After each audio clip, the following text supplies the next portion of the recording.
I'm Colby Morrison, and today we're going to be talking about Breaking Bad and the real-life chemistry behind the hit TV show.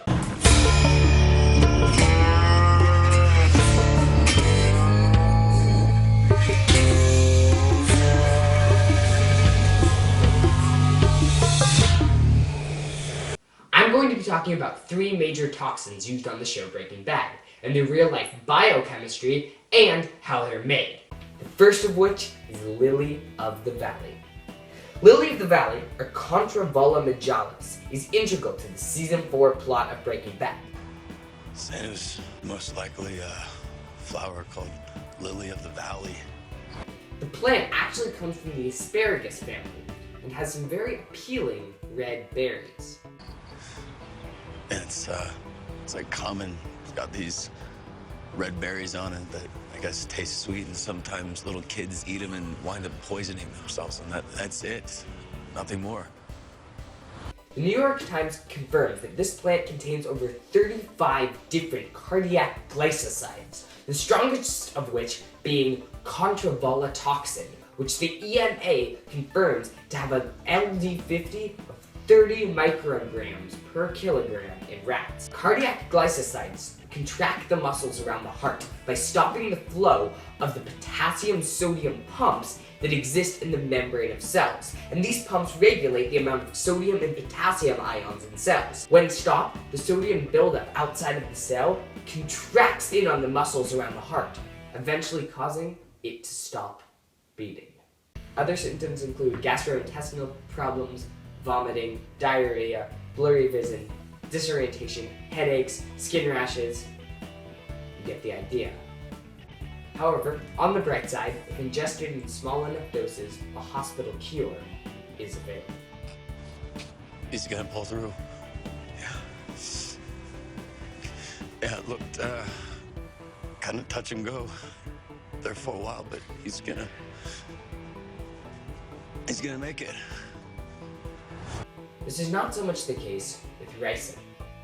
A poison extracted from the castor beans, ricin is an integral plot point throughout the entirety of Breaking Bad, probably because it serves as an extremely effective poison. It's toxic in small doses, also fairly easy to overlook during an autopsy. Walt is right.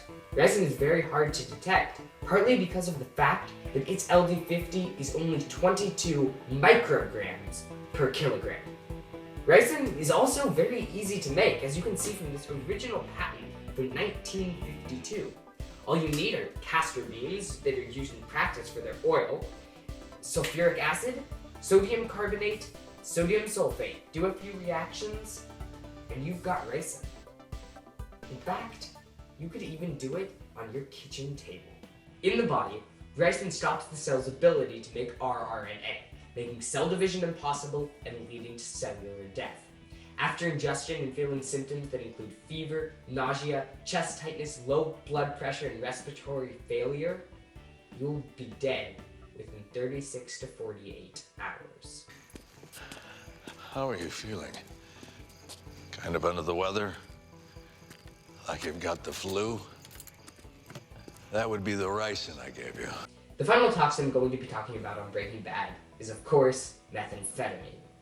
After all, the show is about making the best meth on the planet. Meth is a psychoactive drug that is highly addictive. As the name suggests, methamphetamine is, of course, an amine. More specifically, an amphetamine. But, as the Metabolics Innovation Center points out, unlike straight amphetamine, methamphetamine is a true neurotoxin, acting on 11 different proteins and enzymes in the brain. Most of these, like the TAAR1 protein, regulate cellular interaction in the brain. And when meth acts upon them, they kick into either higher or lower action, completely reversing the flow of dopamine and serotonin valves in the brain, causing immense highs. Ah, tight, yeah! Blue, yellow, pink. Whatever, man, just keep bringing me that. Over time, this will work its way into the brain's wiring, causing addiction, not to mention vast harms to the body. Come on, Wendy, let's see those pearly whites. Oh, God, see that? Pipe, definitely. Big time on the pipe.